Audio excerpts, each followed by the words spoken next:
कोई तो एहसास कर ले कि वो कहते हैं ना कि वफा के खूगर वफा करेंगे ये तय हुआ था, वतन की खातिर जिएंगे मरेंगे ये तय हुआ था, बवक्त हिजरत जो कदम उठेंगे सुए मंजिल तो बीच रास्ते में ना दम लेंगे ये तय हुआ था। और मेरे भाई यहां पर नहीं बैठे हुए थे, नहीं बैठे हुए, वरना बोलती कि तमाम देरीना निस्बतों से गुरेज करके नए वतन को वतन कहेंगे ये तय हुआ था। चूरन नहीं बेचना था महाजर का। और किसी भी उलझनों में रहबरों की रजा से पहले, किसी भी उलझन में रहबरों की रजा से पहले अवाम से इज़्ने आम लेंगे ये तय हुआ था। जिस वक्त वहां से हिजरत की थी ना, अपना घर बार सब कुछ छोड़कर आए थे, हम लोग भी उसी में शामिल हैं। आपको, मुझे नहीं पता कि यहां पर कितने लोगों को उस दुख का एहसास है या नहीं है, जाहिर है जो है उनको वह एहसास होगा कि नानाबू ने दाल नहीं खाई थी क्योंकि उस घर में, उस आंगन में सौंधी सी दाल पक रही थी। और जिस वक्त वो अपना घर बार छोड़कर वहां से निकले थे कि चलो इस नए मुल्क में जाएंगे जहां पर हमें सब कुछ मिलेगा, लेकिन यहां आके पता चला कि ये तो मुल्क स्टार्ट ही नकली क्लेम और नकली जातों से शुरू हुआ था। कोई सिद्दीकी बन गया, कोई सैयद बन गया, कोई क्या बन गया। तो इस सही डायरेक्शन में इस मुल्क को ले जाएं। मुल्क हमारा है। और 12 वही बात है कि मुझे यहां पर बार बार कोई तजदीद मोहब्बत करने की जरूरत नहीं है कि मैं बार बार जिक्र करूं कि मैं अपनी मुल्क के इदारों से, अपने मुल्क के शहरी, अपनी अफवाज पाकिस्तान से, स्पीकर साहब अभी कोई खुदा न खास्ता कोई ऐसी बात हो ना, तो मेरे में इतने गट्स हैं कि मैं इनके ऊपर चलने वाली गोली मैं अपनी छाती पर खा सकती हूं। मैं अपनी किसी भी उसको वो नहीं वो कर सकती, लेकिन बार बार तजदीद वफा की उसकी जरूरत क्यों पड़ती है। मैं इस पाकिस्तान की शहरी हूं, मैं कहीं नहीं मैंने जाना, मैं यहां पर, लेकिन मुझे लोग डराते क्यों हैं। मैं बहुत मुश्किल से अपने आंसू रोक के मैं बैठी हुई हूं। पिछले 25 दिन से जिस बंदे को देखो वो डरा रहा है। मैं इस मुल्क में नहीं रहती, क्या मुझे अपने मुल्क से प्यार नहीं है? एक ट्वीट कर दूं उसके ऊपर कहते हैं कि ये क्या कर दिया तुमने, तुम्हें अपना ख्याल नहीं है। कौन करेगा मुझे कुछ? अगर मैं अपना हक मांगने के लिए यहां पर मैं बोलती हूं, मुझे कहते हैं तुम बोलती हो, ये लगता है कि तुम पीटीआई के लिए बोल रही हो। मैं भाई, मेरी अपनी पार्टी है। अगर मैं अपने कहे की जिम्मेदार हूं, जो तुम लोगों ने समझा है, मैं उसकी जिम्मेदार नहीं हूं। ये कोई बात है? यहां पर कोई भी वो कर दे, आप यकीन नहीं करें, मैं सच में आपको बता रही हूं कि मुझे नहीं पता कि अब क्या होगा। कि जिस वक्त ये हालात चल रहे थे और मैं अपनी एक दोस्त से मिलकर आ गई थी, क्योंकि ये सब चीजों से बालातर दोस्ती का रिश्ता होता है। जिस तरीके से मुझे डराया मेरे ही साथियों ने, पूरी रात में डरती रही कि खुदा जाने कौन लात मार के दरवाजा खोलकर अंदर आएगा। मैं घर में होती हूं, मैं वहां पर मैं परेशान हो रही होती हूं कि मेरे बच्चे मेरी आंखों के सामने रहे। ये कहां लेकर आ गए इस मुल्क को कि मैं यहां पर बैठकर हम लोग क्या करें। मैं अपनी क्या कलाई काटूं, क्या खून से लिख के दूं कि मैं मुहब्बे वतन हूं। मैं अपने किसी भी फौजी या किसी भी सिपाही के ऊपर मैं अपनी जान निसार कर सकती हूं, लेकिन बोलने का हक यहां पर बैठे हुए हर चीज उनसे क्यों जोड़ देते हैं कि अगर कोई हक की बात करो तो वहां पर वो कर दें। मेरा ताल्लुक बॉर्डर के इलाके से, वहां पर एफएफसी है खाद की। सर, ये तो एक बेसिक जरूरत है ना कि अगर कोई फैक्ट्री लगी है तो आपने वहां पर कोई फिल्टर प्लांट लगाना है कि पानी अंदर ना जाए, वो पानी जहरीला ना हो। मेरे घर के 6 लोग कैंसर से इंतकाल हुए, 7वां अभी पेशावर में एड़ियां रगड़ रहे हैं। मुझे नहीं पता क्या होगा, लेकिन जिस वक्त मैं यहां पर आई थी मैंने कहा अच्छा मैं ये इशू उठाऊंगी। किसी ने कहा चुप, इसके बारे में नहीं बोलना। फिर इसके बारे में क्यों ना बोलूं? ये तो एक मैं क्या कह रही हूं? मैं तो ये कह रही हूं कि भाई वहां पर कोई अस्पताल होना चाहिए, वहां पर कोई फिल्टर प्लांट होना चाहिए था कि लोग मरे ना, कि 99.9% जिगर की बीमारियां, हेपेटाइटिस वहां पर ना हो, जो कि बढ़ के आगे जिगर का कैंसर बनता है। मैं क्यों नहीं बोल सकती? आप मुझे बताएं। पाकिस्तान की शहरी हूं ना, आइन मुझे हक देता है बात करने का। मैं किसी पे कीचड़ तो नहीं उछाल रही, मैं किसी पे उंगली तो नहीं उठा रही, मैं क्यों नहीं बोल सकती?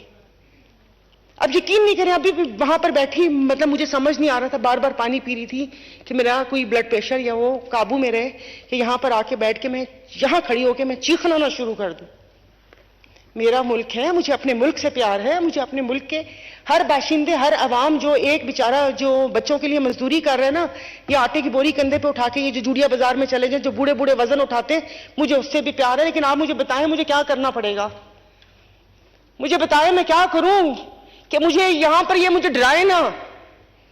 25 दिन से डराया हुआ इन लोगों ने, हर किसी को डराया हुआ है।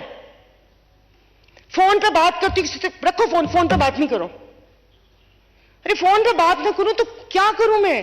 क्या किसी से बात नहीं कर सकती? तो मैं यहां पर कहना चाहती हूं कि भाई मुहब्बा वतन है। मेरी पार्टी को तो इन सब लोगों ने बोला ना कि तुम लोग तो उनकी गोद में बैठे हुए हो, तुम लोग तो प्रो फेडरेशन हो। हमने तो कुछ नहीं बोला, तो कम से कम खुदा के वास्ते ना डराए मुझे। मैं अकेली, मेरे बच्चे हैं, मत डराए मुझे। अगर मैं बैठकर ऐसी कोई ट्वीट कर देती हूं या कोई बात मैं कर देती हूं तो उसका मतलब इस्लाह होता है। ये नहीं मैंने बोला कि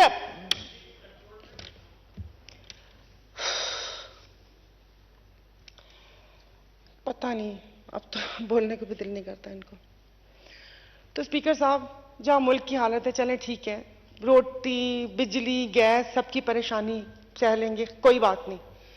नहीं एसी चलाएगा ना कोई, 2 कमरों में चलते था, 1 कमरों में सब बच्चे, सब लोग सोएंगे, एक वक्त की 1 रोटी खा लेंगे।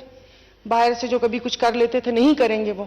कोई घूमना फिरना होगा तो एक गाड़ी में ऊपर नीचे होके बैठ जाएंगे। लेकिन डराए मत प्लीज, ये खौफ की फिजा कायम ना करें। उसको ये करना, पीटीआई की बात आप करें तो पीटीआई को भी देखें। यहां पर बैठे लोग कहते हैं कि वो लाए गए हैं, तो ले आओ ना उनको जो लेकर आए हैं, क्यों छोड़ा हुआ है उनको?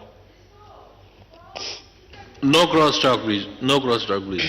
आप मीरपुर खास के हालात सही करें, वो सामने देखें, स्पीकर साहब नजर आ रहे हैं, तो उससे क्या कहते हैं, तो सर फिर कटहरे में लेकर आ जाए ना।